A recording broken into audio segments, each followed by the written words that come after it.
Virtual Campground is a community of RVers. We gather around the campfire to share stories, information, and travel tips that help you on your next adventure.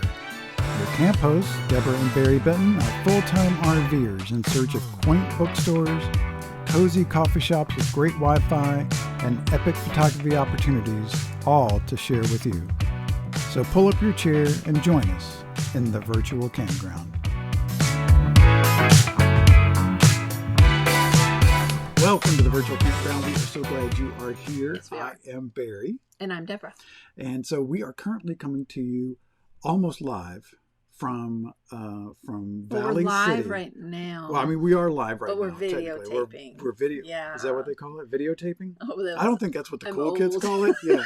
I don't think that's what the cool kids call it. But we are recording this from Valley City, Ohio, and we are boondocking.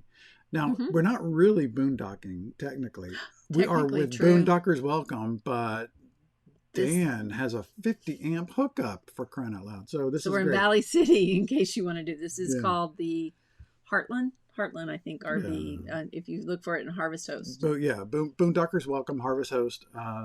Really. Heartland RV is where we're headed. That's where we're going and where we'll be on Tuesday. But today we're in Valley City. Yeah, Valley. Just look up Boondockers Welcome in Valley City, and you'll find it. There can't be that many, right? I don't think so. So, but anyway, it's lovely. We have a 50 amp hookup, and we're excited because it's a little warm. We got a little bit. We can't really talk about being warm because there's a lot of people watching this in 100 degrees. Yeah, and it's only 80 here. I'm not complaining. No. It's just we got a little used to the 70 degrees and cooler up in the Upper Peninsula. So, but anyway, Dan's lovely. Dan just got back from Yellowstone. They took a family trip in their fifth wheel. Right. And so they timed it pretty well because they got there just as they were opening up the southern area again. Yeah, they were doing the alternate licenses, he said. So they also got to see the Grand Tetons, which was awesome. Mm-hmm. But yeah, the update on Yellowstone, because I know we've talked about it several times on the show. The update is that the northern entrance is still closed, except for bicyclers and hikers. They can hike in. They're also working with the guide groups that are up in that area. But 88% of the paths and trails are open. That's pretty from amazing. the southern entrances. Yeah, when we saw those photos at first, I thought that's going to be months and years. months. Exactly. Yeah. So, and they are working on a temporary fix out of the northern Gardner area that hopefully will be open sometime close to winter. That'll be 2 lanes that people will be able to use. So that's kind of fun. Yeah, Yellowstone was also in the news because they changed the name of the highest peak. It was Mount Doane. Doane, I think. Yeah. D-O-A-N-E. D-O-A-N-E, yeah. And now it's going to be called the First Peoples Mountain. Cool. It was named after a gentleman that apparently massacred quite a few First People. So it was a little bit of a touchy name. So, so I think that's lovely that they've changed the name to the First Peoples Mountain. Yeah. Yep. Nice. Very nice. And some other quick hit news.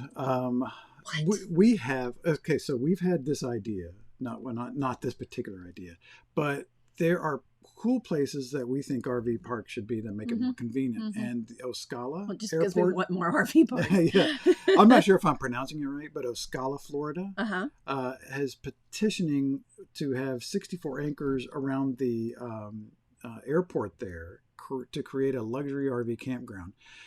That particular area, I'm so glad you asked. Oh, thank you. That particular area has a lot of people flying in and out for horse shows, horse-related activities. The kind of people with really multi-million-dollar RVs and trailers for their horses. So they thought the horses stay in better trailers than our RV. So they wanted to make it convenient for the people flying in and out, and I guess a luxury RV resort's going to help somehow. I don't know how that really works, but it'll give the rich people a place to park their RVs so they fly in and out there. There's going to be, I think, golf carts taking people back and forth. So in other words, this will not be an RV park we probably ever won't go there. Unless when they get this built, if they happen to be listening to this, we'll be happy to tour it if you'd like to give us a few nights for free. Exactly. What else is going on? I did hear another fun fact. Valvoline, those oil change places where you go with your car for a quick oil change. Yep. Apparently, Valvoline is testing doing this with RVs. No. At some of their heavy fleet centers, I think, and they're starting it in Lexington, Kentucky. So if you need a oil change in your RV, try the Valvoline heavy duty. I think it's called Heavy Duty Fleet Center in Lexington. Well, that'll be weird. And if they expand that across the United States, that'd be kind of cool, right? Yeah. Make it easy anyway. Quick place to get an oil change in your rig. Exactly. Okay, so enough of the quick hit news. All right. I do have a question, though, for everybody. Oh, yeah. So we know we're headed to New York, and we're going to be in Watkins Glen Park, State Park, Yes. By the Finger Lakes, which I'm very excited about. After that, we're thinking we're going to go up to Vermont. I think so, yeah. This is very tenuous. Yeah. We don't have any actual hold us to plans, it. yes. But I don't even know what part. If you were going to go for just 2 weeks to Vermont, where would you go in Vermont? We really want to just go one place. We've traveled quite a bit and stopped and started. So I'd really like to go someplace and be there for 2 weeks. I want to go see where they filmed the movie. What was the movie we watched at Christmas? White Christmas? It's a Wonderful Life. No, White Christmas. White Christmas. I told you already. That was totally done on a sound stage. They never went to Vermont. They never. They sang about the snow in Vermont. They never went to Vermont. Snow. Never. Yes. Oh, wow, that's a bummer. Okay, well, if you have any other ideas about places to go, things to see, things to do in Vermont, let us know in the comments or send us an email. Please. All right, so we're going to introduce a new topic today. We're trying some new things just to kind of bring some new content to you to see how things go. Exactly. And you try can let test us know some what new you things. like. Yeah. We have interviewed people off and on Yes. in the past, and we wanted to sort of formalize that and create sort of a meet your neighbor sort of feel to this. So there are a lot of RVers out there with some cool stories. And as we find people, we'd like to just bring them to you. Short little interviews where we introduce you to their lifestyle, what they're doing, what they're all about, so you can get to know the community better. Yeah, because this is a community, and as we've mentioned before, we like to share what people are doing and selling, so you can buy local through the RV community. But we also would want you to meet people. So that's right. And meet your neighbor.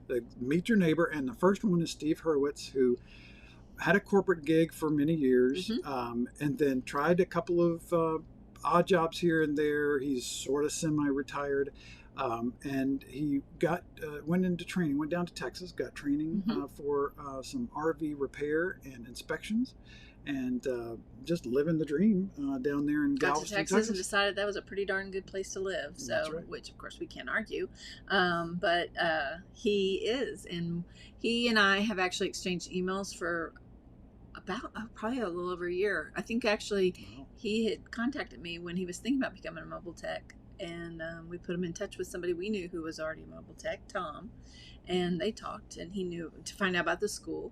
So yeah, I'm excited to actually have gotten to meet him in person, so to speak. It wasn't really in person, but yeah, we got to see his face. We had a nice little chat with him. So all right, so let's play that. We'll be right back after this. Hey, welcome to the Virtual Campground, Steve. We are so glad you are here. Thanks for joining us. So glad to finally meet you. Yeah, we've been talking for a while, so it's good to finally get you on here. So, it's great to be on. Thanks. So tell us a little bit about your RV story. How did you get started, and what are you doing now in your RV? Sure. So a few years ago, I purchased an RV to go out and do some glamping. You know, prior experience was simply, like most people, tent camping. But the RV industry probably 3 years ago wasn't quite where it is today, but it just seemed, interesting to do. So bought myself a little camper, just loved it. Every time I went out, it was just glorious. You've got all this adventure to have, and then you can come back and you've got a kitchen and a living room and television and a bed and shower. And, just the experience was fantastic. So, as COVID kind of swung around and the RV industry started picking up because people couldn't travel, I said, this sounds really interesting. So I started watching some channels out there on YouTube of full-timers. And I thought to myself, I should do that because my entire life, I worked full-time for almost 40 years, with golden handcuffs. I was in IT for 30 years.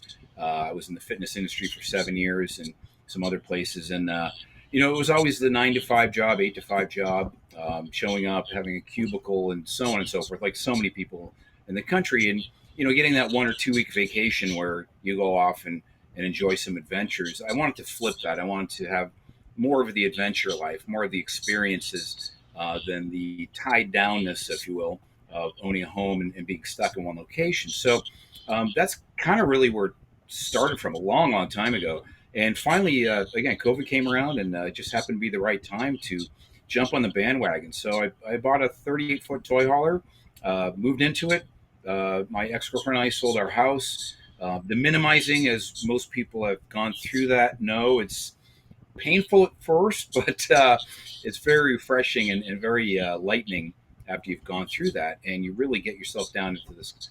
I want to say compact space, but by all means, I've since sold that 38-foot one, and I'm right here in this 44-foot behemoth toy hall. Oh, that is not compact. That's yeah. No, it's quite large, but very comfortable. 2 bathrooms, 4 televisions, 2 patios. I mean, it's that's bigger than some people's apartments. Yeah, exactly. 2 patios. The real goal is to travel the country, to look and experience all the unbelievable nature and beautiful places that we have to go here. That's so awesome. You're in Rockport, is that right? No, I'm actually in Galveston. I was in Rockport for 3 months. Okay. Yeah, in Galveston. And so how long have you been in an RV, either one of the two, full time? Almost 2 years. I'm going to say, about August, September 2019, I think, or 2020. Yeah, okay. 2020. Yeah. And you moved straight to the Galveston area? Actually, so COVID happened. Uh-huh. I was working for my ex-girlfriend's animal business. So I was actually a senior wrangler in a wildlife show. Yeah.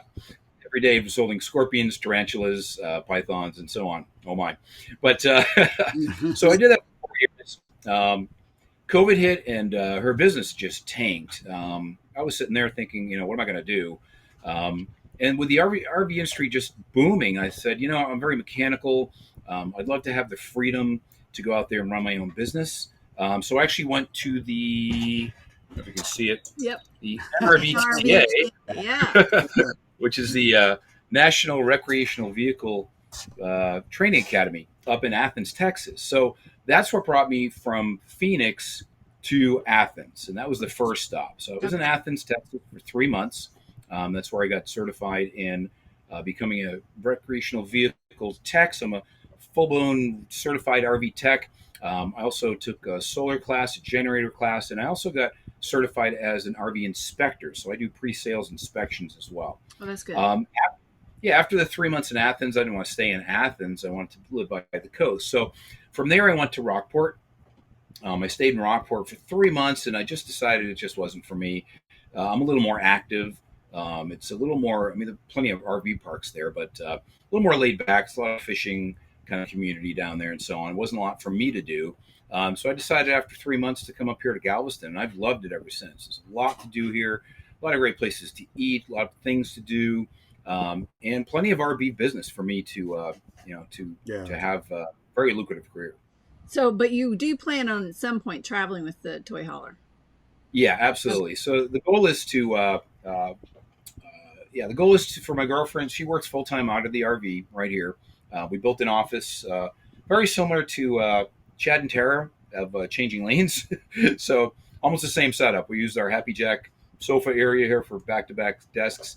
The goal is, she can work from anywhere. So eventually we'll start traveling and hitting all, Yosemite and the Grand Canyon, Sedona, California. Nice. So many sights to see. And, I think what we'll do is probably stay for 3 months at a time, really explore and enjoy the area. And I could work from anywhere as well. Yeah. Wherever we go, I have signage on my truck. People come to me right now. I'll get 4 or 5 calls just by being in one location. Yeah. That's awesome. That's great. Yeah.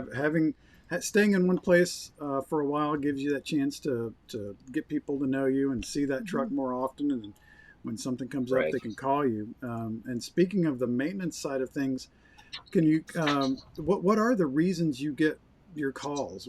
Could you narrow it down to the top 2 or 3 reasons that you get your maintenance or fix them calls? Absolutely. Year round, it'll be pretty much water heaters and water pumps. Seasonally, right now, of course, it's super hot out, so the majority of the calls are air conditioning. In the cooler times of the year, it's usually furnaces. But those are the top things. And of course, year round, it's also refrigerators. So you have refrigerators, water heaters, air conditioning, and furnace. And that's usually the majority of things. That's about 90% of the business right there. Yep. Big systems. Those are the things that go out. So Yeah. So just, do you have a tip for people that helps them? Let's take air conditioning, because you're right. Right now, that's what everybody's mind's on, is their air conditioning, that helps them maintain those air conditioners. Absolutely. And it's funny that you say that, because I get a lot of calls from people, and I try. I mean, I'm in the business to make money, but I don't need to work that hard or that often to make enough for my minimalistic lifestyle. So I try to help as many people as I can just through phone consultations and try to walk them through things. Air conditioners, it's quite simple. Keep that filter nice and clean. When you've taken the filter out, if you have a ducted system, you should be able to look up inside and see that green evaporator. And on the evaporator, there should be a cable with a little plug on it that's a freeze sensor. That should be firmly inserted in there. As long as you're okay with that and you clean those filters, there's really not much more than that you can do. If you have a choice, parking under trees or some kind of shade of some sort would make a lot of sense, of course. But, a lot of campgrounds, you're just out in the open. There's not really a lot you can do with that. Yeah, sadly. Yes. Yeah.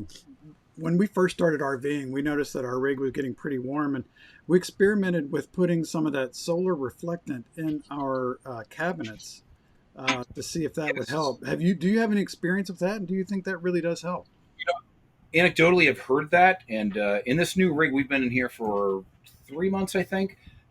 There's a cabinet over the microwave that if I open it up midday when the sun's hitting it, it just billows heat out of that thing. So I'm thinking of trying that myself, actually. I haven't done it yet. Yeah. Yeah, I'd be interested to see what your thoughts are. It seems to work in the cabinets that we have it. Yeah, because we do have the same thing, the cabinet next to our microwave on that same wall. And I feel like it doesn't let out as much heat as it used to. Yeah. Hard way to say that, but yeah. Yeah. One of the things you can do is just be cognizant of where the sun is and make sure you put your awnings out just to shade as much as you can. Keep that sun off will help. Funny, just yesterday I saw an RV. First time I've seen this. It was in a park, and he had this, I don't even know what you call it, but it was a cover that went over the entire top of the RV, kind of a cover over the thing. It had plenty of airspace underneath it for the air conditionings to breathe, if you will. But I need to look into that because it looks like a really interesting and very good idea. Yeah. I've seen those advertised. They must be fairly new to the market because I'm not seeing them out in the wild. Kind of like what people put up in playgrounds and things, maybe those big triangular tarp things. Yeah. It has to have structure to it, and you tie it down to the sides of the RV so it won't blow away. Awesome. It looked very interesting. It looks like it would very much help. Interesting. So, Steve, you mentioned that you went to this school and got certified and had some training in some specific things. Obviously, not everyone's going to be able to call you and come visit with you or have you work on the rig. If someone's out there looking for a mobile repair tech, what would you suggest they look for before they actually hire that person? Absolutely. So the school I went to is nationally recognized. I think any graduate from the same school has the same skills, if not better. So if they go to the RVTAA, that's the Recreational Vehicle, I don't remember the rest of the acronyms, to be honest with you. Okay. RVTAA has a locator. So they can use that site to actually locate a certified tech or a certified inspector and come up with a list of those people in that area that they're in. So that's probably the best bet to find one. Okay. Awesome. That's awesome. And then you also mentioned you do inspections, and that's really to help people. I mean, we certainly did that as well, and recommend to people they get someone like you to inspect it before they buy the rig. And is that what you're doing? Is it actually helping them before they buy it? Yeah, it's a pre-purchase inspection, and it's amazing. I've inspected 15-year-old Class A motorhomes that were pristine, just cherry. And yet a couple months ago, I inspected a 2023 motorhome. It's a Class A toy hauler that was just a mess. Don't see those very often. Yeah, it was an interesting unit for sure.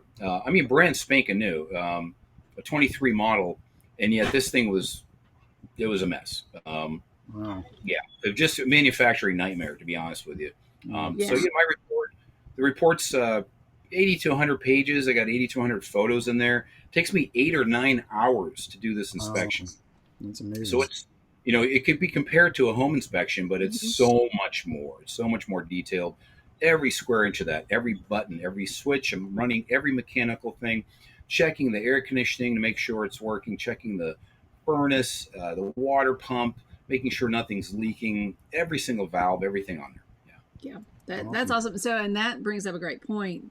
I mean, really, even if it's a brand new vehicle, people need to have it inspected because especially over the last couple of years, we've all heard the horror stories about how manufacturing is changed and they're shipping out things without all the parts to them. So you absolutely, with these new things, want to even get an inspection.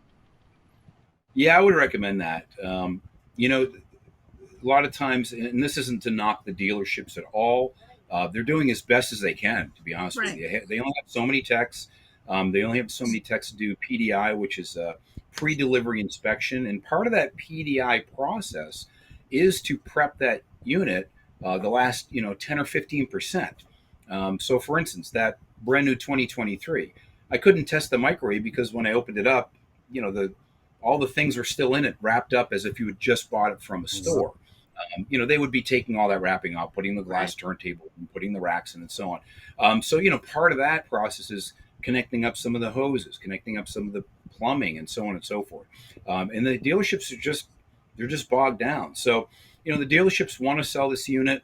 They are good units out there. They just don't have the time to either completely finish them, or the flip side, you get a brand new owner and they take it out their first time and a bunch of things happen. And then they're left to bringing it back to that dealership for, 3 or 4 months later, getting it returned.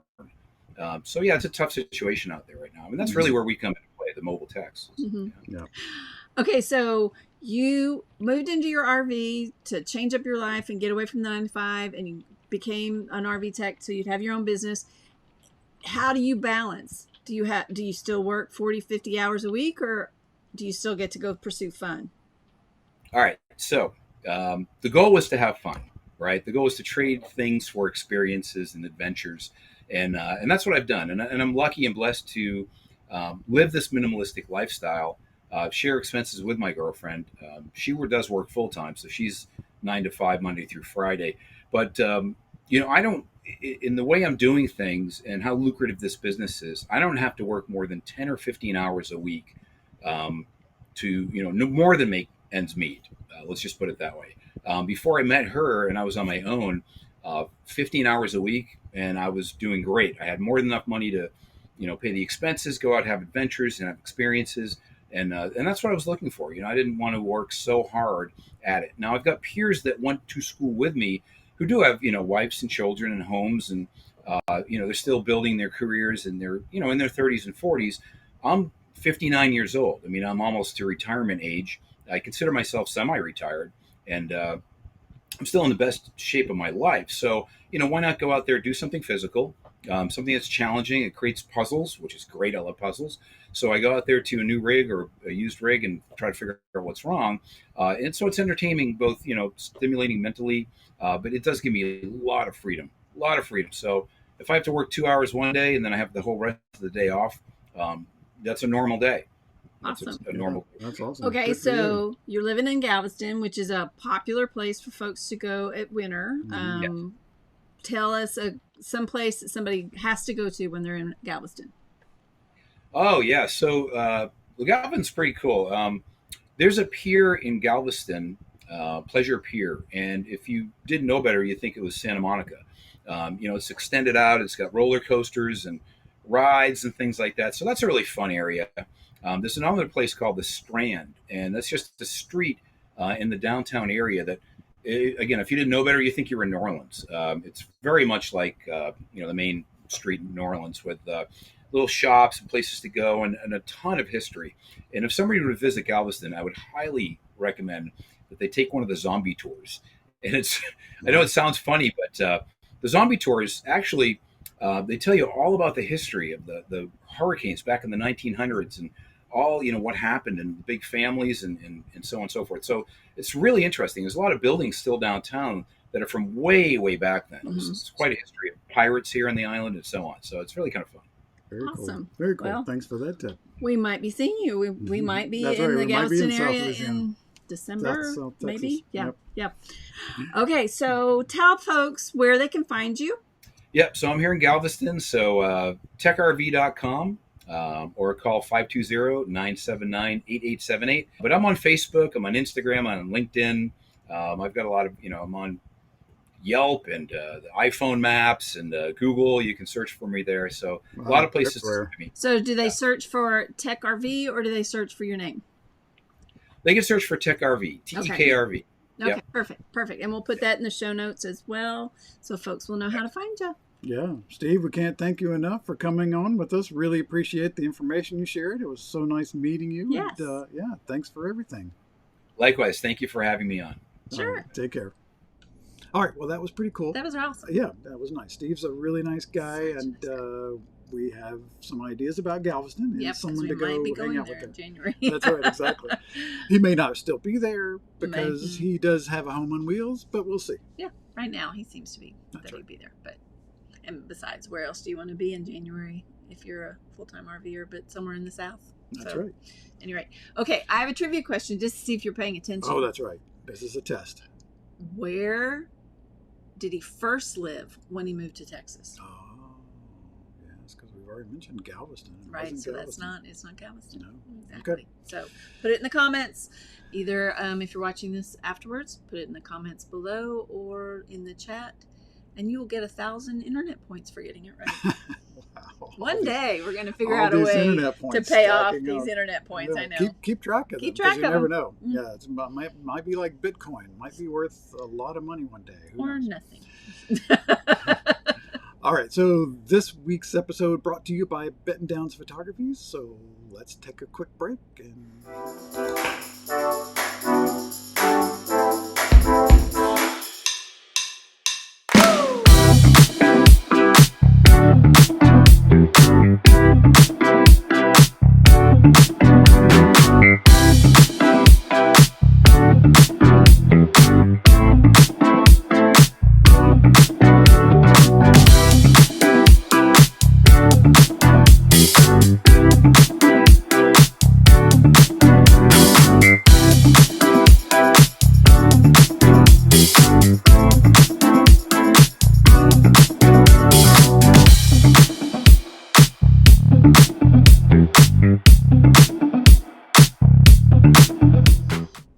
So let's talk about, so we've had a lot of conversations recently about things we want to do, add to the program, try to create more content to bring it to the audience. So let's talk a little bit about that. Well, we also got really creative while we were in Michigan and started recording a lot of different things. Gosh, so what we've decided to do, because we have a breadth of information that we want to share with everybody, and so we thought we'd test a few things. You guys can please let us know what you like and don't like, and if there's something extra or different you want, let us know that too.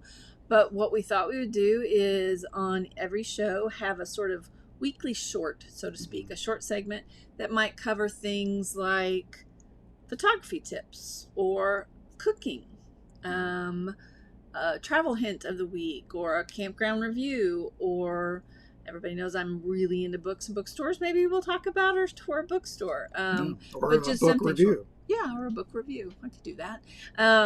But so we thought that'd be kind of fun just to do something a little bit different. Of course, the Meet Your Neighbor might be also, it could be a short if it's not one of the long in-depth conversations. We'd also love to be able to bring some of the celebrations and information from you guys. So we'd love for you to share information with us, whether you're celebrating a birthday or a new RV you just bought, or you have a rig tour, tour of your rig. That'd be awesome. That'd be so great. We'd also love it if you sent us some stuff. We would love you to send us a video tour of your rig. Yep. If you have a favorite recipe that you cook over the stove, over the fire, over the grill, shoot a quick video, 3-5 minutes about what you do, and we'll share it with the rest of the community. Yeah, we'd love that. We'd love to have more of you guys participating in all of this and being seen as well. Because like we said, we're just, the goal of the TVC, the goal of the virtual campground is to bring everybody together. Yeah. So, and really is just us all the time, and that's not always bringing everybody together, is it? So yeah, we would love for folks to join us and share, or at the very least, you could just email us a recipe or a joke or something, and we'd be glad to read it from you. Share that, when we record these in the future, absolutely. If you do want to do a rig tour, do reach out before you do it, and we'll give you a few little pointers that make it a little bit easier, according to light and length and stuff, that make it a little easier for us when we're trying to share it. Yep. And if you want, we can even schedule an interview with you where we talk about your rig, and maybe you've made renovations to it or what have you. So let's get you on and record a quick interview with you, 3-5 minutes, or just something quick, just to kind of share the information. Just thinking about, some of our top performing, I guess is a word, top visited videos are the ones that are tour rigs. Yeah, people tours love of rigs. To see other people's rigs. Love to see the inside of other rigs. Yep. Yeah, so you may not think your rig is very interesting, but I can guarantee you that there are lots of people out there that would love to see the inside of it. So so if you're willing to, let us know, get in touch with us, and we'll walk you through that. And we'd love to have your information and share it. So this week, we thought we would start with, the easiest thing, but we were going to start with the picture of the week. I've got to come up with a cool intro. Yes, you should. So as you all may know, I am a photographer. So we also have another side sort of hustle, I guess you call it. BentonDowns.com is a photography workshop and education group that David and I run, David Downs. And so wanted to just talk a little bit about photos that I take when I'm out, and just talk about what I was thinking when I took them, why I took them. One of the things that we talk about during our photography workshops is not just looking at the big picture and grabbing a snapshot, but this happened to be a thing we did with Jim Beam. We did a Basil Hayden tasting rather. We didn't test anything. So these cool napkin ring holders were on the table, so I just stacked them, put them by the Jim Beam bag, and took a photo. Now, technically, I wanted those napkin rings to be the only thing in focus, and I wanted everything else to fall off focus. So you achieve that by doing a very large aperture, and that means that you have a short depth of field, a short area of things in focus. So I did that by using aperture priority on my camera. I told the camera I wanted everything to be at f3.2 or f2.8 or whatever, just some small number, which means a big aperture, and that meant I got this nice out of focus effect. So it brings your attention to that logo for the Basil Hayden, and just one of those things I like to do is capture those little details that help us remember the experiences that we had when we were out on the road. So that's my little tip of the week, is capture those details and use the short depth of field or big apertures to help you bring attention to items. Any questions about that, Deborah? Yes, I do have a question. So one is, can you do this with an iPhone? You can. iPhones do have a new feature, relatively new in the iOS. If you go into, I think it's portrait mode, it'll create this out of focus background for you. It's a little tricky. Sometimes you have to get too far away. Like if I was trying to do this with napkin rings, I might have to get too far away from the napkin rings than I would like to, but then you could crop it later and have a similar effect. You could also do something like this in, say, Snapseed, where you blur the background. Yeah, yes. Snapseed, that's a great point. Snapseed is a great little tool for capturing camera phone photos, editing camera phone photos rather, and that might be a fun thing to do a quick tutorial on. But yeah, you can play with that and do some similar effects with that. Awesome. Yeah, because I think everybody thinks to take the big pictures, but you are big on taking little pictures, little details that maybe people can't see as well. But I also think a lot of us don't do this because you have to focus and do the depth of field. You have to think about it. And that's really one of the reasons we wanted to do this sort of quick picture of the week thing, is to help people think about their photography more. And that's really why David and I created the workshop business that we have, is just to help people think about their photography in a different way and help them create better photos. Yep, because you're really good at teaching people. Oh, well, thank you. You're welcome. All right. Well, then that was awesome. Thank you. That was our debut picture of the week. And I think you did I think you did a fabulous job. So in the community corner, I do have a little bit of news. We're hoping to expand a little bit here at TVC. Yes. We need some help. We need some help. We need some help. So we were going to be starting to look for a VA, a virtual assistant. So if anybody knows of somebody that's interested in being a VA, we would love for them to come in and help us. They specifically would need some social media skills, because that's where we need the most help, is on our social media channels, and writing blogs and helping with things like that. So if anybody knows anybody that's pretty good at that stuff, we would love to talk to them. Yeah. So let them know to contact us, Deborah at thevirtualcampground.com. Perfect. And we thought also it'd be fun to do jokes every now and then. Barry is a big joker. I'm a big joker.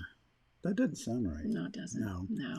But you do like to make people laugh. Well, I do. I'm not a big joke guy, but I do have a dad's joke calendar that I got for Christmas. That's been kind of fun. But some of them are very bad. This is another area where you can help us. If you have some particular like campfire jokes, keep it clean, that you tell around the campfire or whatever, then send those to us, Deborah at thevirtualcampground.com, and yeah, we'll feature your joke of the week. Now, this is not a joke, but I did, your birthday's coming up. Mm-hmm. Mm-hmm. And I wanted to take you someplace. You're always telling me you never take me any place expensive.